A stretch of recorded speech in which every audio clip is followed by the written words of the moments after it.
Good morning. My name is Daria Romanova. I'm from Ukraine. I'm a PhD student. I'm first time on this conference. I heard about it from my colleague. I'm interested in pulmonology too.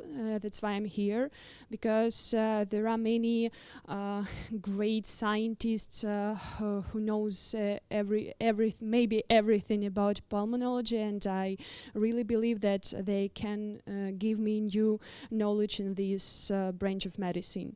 I'm also a participant of mentoring program Future Leaders, and I guess it's a great opportunity to know how we should organize medical trials and how we should do it right and to get best results.